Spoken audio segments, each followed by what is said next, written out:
Thanks very much for that introduction. Today I'm going to talk about messaging kind of generally around immigrants and immigration, and specifically about African American audiences, African American voters mostly as audiences, and that's because that's where the research has been done in public opinion. So there's also a little bit of other research that I might reference that's just about kind of talking across communities and talking about immigration more generally.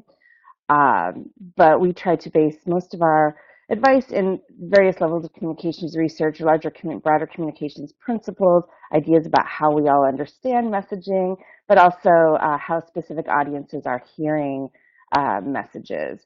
And so when it's been possible, we've been able to pull out how African American audiences have been hearing and feeling about certain themes around immigration. So just a quick introduction. We're the Opportunity Agenda. We're a social justice communication lab, and we're based in New York, but we are a national group, and we work cross-issue on a number of different things. And I encourage you all to go to our website. We have an immigration tab under our work that has some of the research that I'll be talking about today, but also a wide variety of other resources, including messaging guides and talking points and some other helpful information, hopefully. And you can also follow us on Twitter.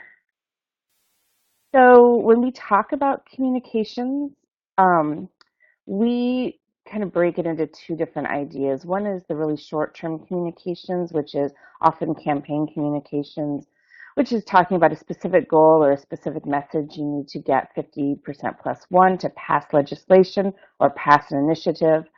And then there's the longer term movement of hearts and minds. And that's really how do we shift culture? How do we change long-term narratives around any issue, but in this case around immigration and immigrants? And what do we need in order to strategically make that happen? And so most of the advice that I'm talking about today is based on the second piece, which is how do we shift these long-term narratives? How do we change the big story that's happening in people's minds around immigration to one that's more favorable, to one that eventually will lead to support of the various policies and initiatives that we want and we know that will improve people's lives. So just starting out, we've been able to do a number of different media research pieces, and in 2007, the first one that we were able to do, we found, sort of unsurprisingly, unfortunately, that there was a major anti-immigrant narrative in the media discourse. And it really focused around two main themes, and that was that immigrants are a threat to law and order. We're all familiar with this one around people going across the border unlawfully, around terrorism narratives, all of these things. And then the second, which is the overwhelming of scarce resources. There's not enough education or jobs or healthcare to go around. A lot of wave metaphors in this, water metaphors, swamping the system and all of those kinds of things. And I should note that in the research that I've seen with African American audiences and that we've been able to do, although the last time we did a very specific one was 2009, I believe. But what I've just monitored since then, it's the second overwhelming of scarce resources that seems to be particularly top of mind for some African American audiences, particularly around unemployment and employment issues. So in order to counter that narrative, we've worked with a number of people around the country to talk to them about how they are talking about these issues to various audiences, what themes matter to them, what values are important in their work. Then also looking at the research that is available with a number of different audiences, and then just having a constant feedback loop with experience from folks who are talking about issues, who are organizing folks, who are speaking in the media, the reactions that they are getting, and that sort of thing. And these are the three themes that we suggest we use to counter the anti-immigrant narrative. And that is that we need to, first and foremost and centrally, talk about upholding our values. What kind of country do we want to be? What kind of community do we want to be? Do we want to be the kind of community that excludes and divides? or do we want to really talk about participation and contribution and equal treatment and dignity and all of these things? And that we need a common sense approach, that we don't need these divisive policies that just make more trouble for our community. We really need to make sure that we're using a common sense approach that really tries to find out where we can grow together. And then the last one is move forward together, to really stress that if we invest in education, if we reform our criminal justice system in the right ways, if we look at our immigration laws, this can help everybody move forward together in a more productive way than, again, a lot of the approaches that are really just trying to divide and exclude.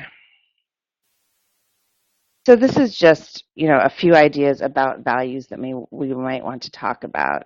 And these are, this is a good place to start when talking and trying to talk to communities about working together anyway, because we know over from research and experience and that people really can listen more clearly if you're talking to them through their values, if you're talking about what really matters to them, if you're talking about their community, or what's good for their family, or what's going to improve just the kind of country that we want to live in. Again, if we really appeal to their identity as a good person, for instance, that all of those things are more likely to start a conversation than merely going in with facts alone, which if people don't agree with facts, they just throw them away. They reject them. They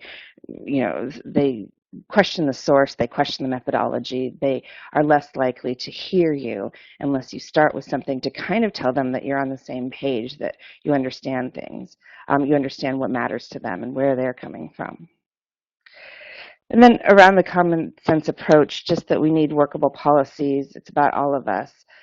We need a reasonable immigration process. This is a lot about tone. Just speaking about, we just need something that really works for everybody, that also upholds our values. Those are two main important legs of the table, if you will. They have to go together. We can't have but these rash policies that are just aimed to exclude and divide are not the kind of community we want to be. And then that it's about all of us, and this is about the future, looking forward, not looking, back on failed policies, but looking forward and trying to make sure that we can all communicate, we can all contribute. And this is a helpful one for a lot of different issues, just reinforcing the fact that we are all connected, that what happens to one person matters to everybody. And that's really as a contrast to that harsh individualism frame that is often used in other issues to either blame the individual for their circumstance or only celebrate an individual. The more we can draw all of the lines between the dots that connect us, the more we can show that we all have a stake in making sure that we treat everybody fairly and everybody with dignity and respect. So these are just two examples of how this can kind of come together, and one is just a visual ad, and you'll see it says Sharing Nebraska Values. This is from the Welcoming Initiative in Nebraska, Nebraska Appleseed, and it just, it's talking about how we're stronger together. It shows a group of people enjoying a meal together the way that people often do. It's just one of these that's meant to show that we can be rooted in values and we can look past some of our differences if we just take time to look and get to know one another. And then the second is a movie that I would encourage everyone to take a look at. It was done in partnership with Welcoming Tennessee, and it's called Welcome to Shelbyville. And this movie takes a look at recent Sudanese immigrants to the town of Shelbyville, Tennessee. And it interviews a number of different people, but the ties to the African American community are extremely interesting. The way that the folks who are interviewed there are talking about what they had faced growing up, the kinds of discrimination and the kinds of racial profiling and all of these things, made them understand that much more what these new immigrants were going through and some of the problems they're facing in town, in how welcoming or non-welcoming the town was being. And I just think there's some really interesting ways about the way that they show the allies coming together. So in thinking about audience, which is a really important part of communications, obviously, there's a few things to really consider. And this is true about talking about when talking to African American audiences. It's, as we all know, we have many different identities, and so it's a bit simplistic to say, oh, you can speak to African American audiences in this one way, and they will all, come on board, because clearly we know that's not true. There's a number of different ways that our identities cut and that our experiences shape the way we think. And so the more we can know about audiences, the better off we can be, and that means knowing, what folks in your community are facing, the way that what they value, all of these things. But there are some ways to try to kind of cut down into groups to make it more manageable and thinking about how strategic you can be. And so one is, where do they rank 1 to 5? 1 being those who are already with us on a specific issue, so in this case on immigration issues. And then 5, who are the folks who we're unlikely to persuade because they are just in absolute opposition. So what are they thinking about the issue? What kind of public opinion do you have available about what they're thinking? What are they hearing, which is, what are the conversations that are going on in the media, for instance? What's happening particularly in, say, African American churches? Are there conversations that are happening there around immigration? And how can you leverage that or enter that conversation there? What's happening in the media that this audience consumes? What are their values? What do they care about in their community that overlap with what you're trying to do? Where can you start the conversation in a way that's going to be most meaningful?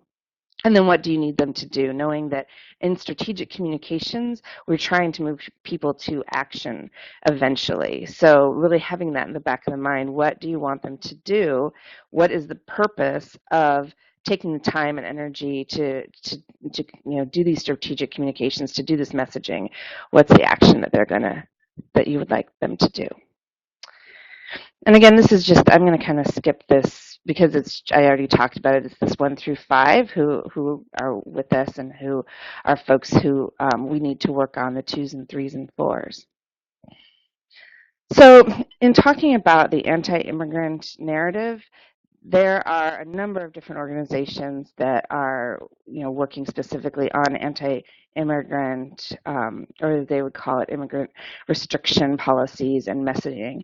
And there's a couple that are aimed specifically at African American audiences. And this is just an example of an ad that they did, which really plays on that idea of there's not enough employment to go around. So instead of, really taking a look at what the root causes of unemployment are, they are suggesting that African American audiences should blame new immigrants. And this won't be surprising to any of you, but this is the sort of message level piece that we are up against, really.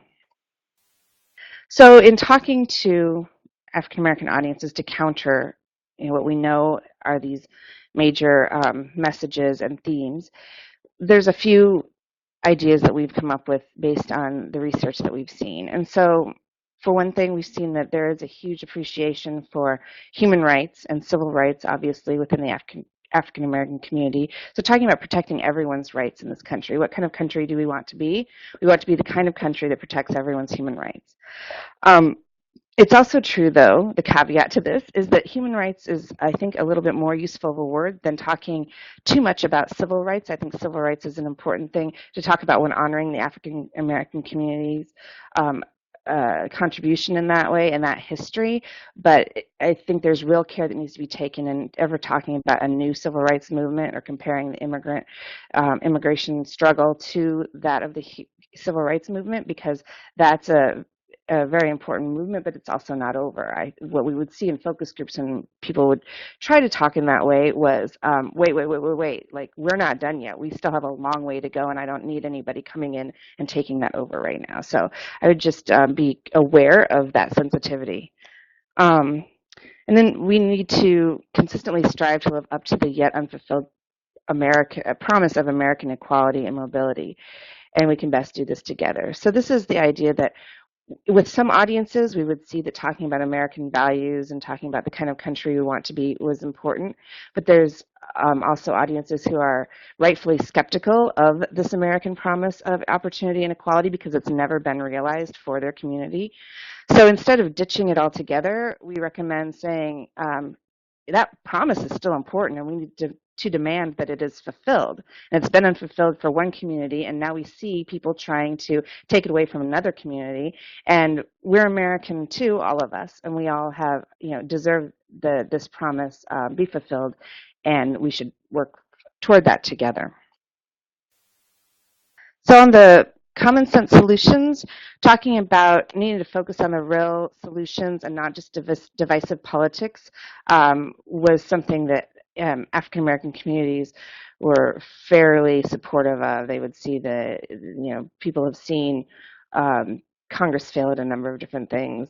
Politicians, use particularly the immigration issue as a political talking point, for years. And so they could recognize that and they could see like, yeah, let's move beyond that and actually try to get some real solutions.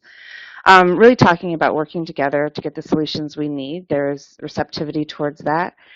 And then really talking about we've got to make sure that no one is under paid or exploited, that we can work together to overcome some of the issues that are happening, that both communities are experiencing, and really trying to reform and refocus that frustration within the African American community around unemployment to where it rightfully goes, which is to the people who shape our economy, to the workers who are exploiting people, really making sure that it's not being successfully put back on immigrants. And then finally about all of us, and this is kind of goes to what I just said about addressing employer exploitation and unfairness, and really working together for some of the things that matter to all communities, but particularly African American and Latino communities. Education and healthcare we see rank highly among both of those groups. To show stories of common interests and common solutions, and again, I would really direct you towards that Welcome to Shelbyville film is a great example of doing that. And this is important, this final one. It seems simple, but just really trying to move away from language that is too divisive, and not even divisive in a mean-spirited way, but too much of just, putting people into these silos and these boxes according to, just one of their identities. So, immigrants are actually a part of us. It's not an us and them. It's not like, what can we do for the immigrant community or what can the immigrant community do for us? It's really, we're all part of the same communities and we all are facing some of the same challenges. And so what can we do to move forward together, recognizing that we sometimes face specific challenges and someone does need to come and help, immigrant communities being particularly mindful and respectful and participating in the Black Lives Matter movement, for instance, is important. And then, when something like SB 1070 happens, hopefully African American leaders coming in and being spokespeople against that. But those pieces aside, those kind of extreme moments aside, generally just thinking about how we can show that we do have a lot in common and that it's not just about an us group and a them group, but rather all of us working together. A few ideas about storytelling just in general that I think is really helpful in messaging generally. One is making sure that when you're talking about individual stories, to make sure that you're talking about a systemic solution. So in this case, I'm talking about racial profiling. And if in the way that we used to frame racial profiling, it used to often be about, one person was pulled over by a racist cop, and maybe that person was a pillar of the community, and there would be some uproar about this cop, and the whole solution would be to punish the racist cop. But then over time, when we were able to do some research behind this and show some statistics and realize that this was an ongoing problem for not just that one person and not just that one cop, it became a systemic problem that mattered, that was about all of us. It was something that we were all responsible for stopping because it seemed like maybe there was an unspoken policy within police departments to actually pull over African American and Latino drivers more often. And so that framing is just really important to know that we're talking about a bigger story that's about everybody. I don't want to live in the kind of community that engages in racial profiling, versus oh, we should just make sure that bad apple cop is disciplined. There's also this idea of telling an affirmative story instead of saying what isn't true. So on the left, you'll see do not blame immigrants for terrorism. And, from a messaging standpoint, I don't really think there's any need to see immigrants and terrorism on the same slide. It's just not on the same sign. It's just not necessary. Don't tell people what they don't need to believe. Tell them what they should believe. And the same case on the People magazine, the I am not the bad guy. So I didn't see this show. I don't know what show this guy is on. Oh, The Bachelor, I guess. But I think that there's some reason that he's saying he's not a bad guy. He's been accused of being a bad guy, and chances are he must have engaged in some kind of behavior. This is the assumptions I'm making, because why protest something and say what's not true? Say what is true. And so we often see this, and we call it myth busting in the immigrant community, or in the immigrant rights movement, which is stating the lie and then stating the truth next to it. But research has shown that our brains remember the lie if you state it as a truth. So the more we can just say what's true, the better off we'll be. And I'm wrapping up. I skipped those last two, but all of this information is on our website, and we have a number of different messaging pieces that are available. Thank you so much, Julie. As always, you gave us some really good ideas. And I know that we have reached the 2:13 limit and just passed it, but I'm going to continue just for a couple minutes to ask a couple very specific questions, if you don't mind.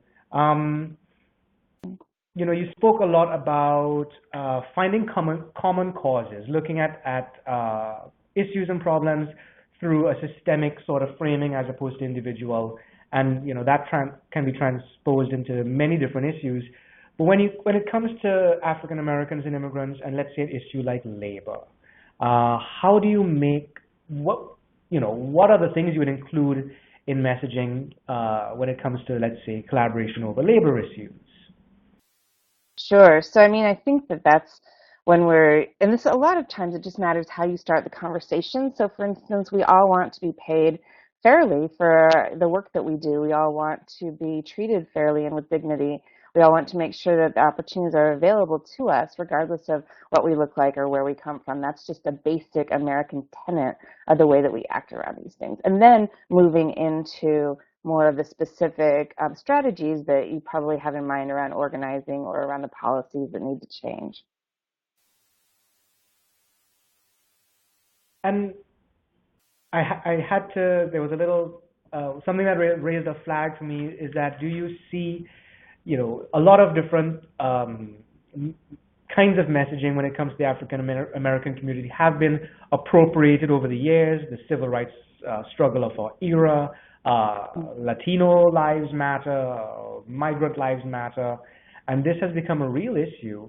And do you see, you suggested systemic framing over individual. Is there a danger, or should we be wary of systemic framing? Are there boundaries that we should pay attention to? Right. And that's a really good question, because systemic framing, it doesn't just mean it's about all of us. That's one way to try to bring more people in, but in certain instances and cases, you're right, it is about a very specific issue. But the fact is that if we were paying better attention to those, if we were doing a better job around Black Lives Matter, for instance, we would be living in the kind of country that I know I want to live in. So even just appealing to, it's not necessarily about all of our specific interests, but it's about all of our identity. And by identity, I mean, as an anti-racist person, that's an identity of mine. As an American, that's another. So speaking to people's identities and even just the kind of person they want to be and the kind of country they want to live in, and then going to why this particular thing matters at this moment, why we need to pay attention to the Black Lives Matter movement, and step aside for a moment, knowing that Latino lives matter as well, But we need to really take a look at this because we're the kind of people who do that. We're the kind of thoughtful people who take a moment to realize that a group is struggling that matters to us, and that's the kind of country I want to live in. So I think there are ways to still, make it a bigger thing, but be talking about a specific group in a way that's important and timely. And I think just before we close, perhaps if you have one or two bits of advice when it comes to dealing with these specific audiences. We have people from the Deep South who suddenly have African Americans to deal with. They are finding, they're being settled or are settling in areas that never saw these kinds of immigrants before. And these are areas that are often still struggling. Think of the Midwest. And it's such a sensitive issue on so many levels. Perhaps you can end by giving us, just what is your advice for changing the narrative in places like these? You had to give one or 2 points. Mm-hmm. Yeah, sure. And so, one piece of research that I didn't share that I think is really important is that one of the things that we found that makes people understand struggle of other people the most is having experienced it yourself. And so finding ways to tie that people's experiences, their own experiences, to the struggle of other people is one way to, African American audiences living in the Midwest have experienced some of the similar things that newcomers are going to be experiencing. It might be in different ways and historically different, and even have different outcomes. But the fact that they experienced that is important and can bring them through and have lead a level of empathy with the new group coming in. So I think that combined with just that shared values, we all want communities that respect us. We all want communities in which we're treated with dignity and that our children can thrive in. These are important to everybody. And we need to find the challenges together, and we're stronger together if we can find, out how to really work together and move forward. All right. So unless you had anything you wanted to add, Julie? No, I think that's it. No, so we have shared the Opportunity Agenda's website. It's easy to find their reports and information and their superheroes like Helvetica Bold on topics of immigration. You didn't mention Helvetica Bold, did you? No, that'll just be something for them to discover when they go to our website. Exactly. She's a superhero of voice and values and vision. But there's a ton of information there, actual toolkits and guidelines on exactly what words you should be using, what words you should not be using, the effect of some of these words. And, these things change over time. The semantics of words, it's not the same 10 years ago as it may be now. And these are very important things for us to pay attention to. So thank you so much, Julie. It was a pleasure having you again. And I want to just close off today's webinar by offering a few of the important takeaways that we've learned today. The Black immigrant community is obviously a complex group, and it's easy to simplify them or oversimplify them when it comes to the amount of information we have about them. It is important for us to realize that the trends on immigration in general, and when it comes to Black immigrants, is changing very rapidly before our eyes. And it's happening in places that haven't seen this kind of thing before. The panel certainly mentioned that community-like identity is layered, and building relationships toward that goal of immigrant integration, or for at least a sense of tolerance, is slow but integral. Gaining trust and credibility takes time, and it's more than simply arranging a meeting with someone, with a community leader. It's about developing a relationship over time. Speaking of community leaders, who are the community leaders? It's not simply the heads of nonprofits. It's the parents and teachers and the people in the churches and the people who lead all sorts of different kinds of groups who have been able to develop that trust and who have been able to maintain relationships with the community. Getting community members down to a neighbor-to-neighbor kind of relationship, a sense of being at the same level, at an individual level with someone else, being able to honor and recognize the experiences of long-term residents and as Julie suggested just now, connecting their struggles to the struggles of newcomers. It's not simply one group that has experienced certain things. People find commonalities in their histories, whether it goes far back or even more recently, and finding ways of encouraging empathy is important in building up these communities. I hope that you learned quite a lot and that you were able to gain a lot of insight into strategies that can inform your work. That has been our goal at the Public Education Institute at the Immigrant Learning Center. The addresses and websites of all our presenters have been pasted into the chat box and are also available on the webinar website. We encourage you to send your questions directly to them. They'll be happy to answer you, to offer advice, or to give you ideas. This has been a free professional development opportunity brought to you by the Immigrant Learning Center in Massachusetts. We thank you tremendously for joining us today, and we hope that you continue to do your work and be informed and know the value of research and data and best practices. And if there's anything we can do, or if there are any topics you think that we should address in the future, please let us know. My name is Denzel Mohammed, and I'm thanking you so much for joining us today. As we leave, we're going to give you a link to a little survey that we would like you to fill out, just to let us know what we can do to serve you better next time. Thank you very much, and good luck in all the important work that you do.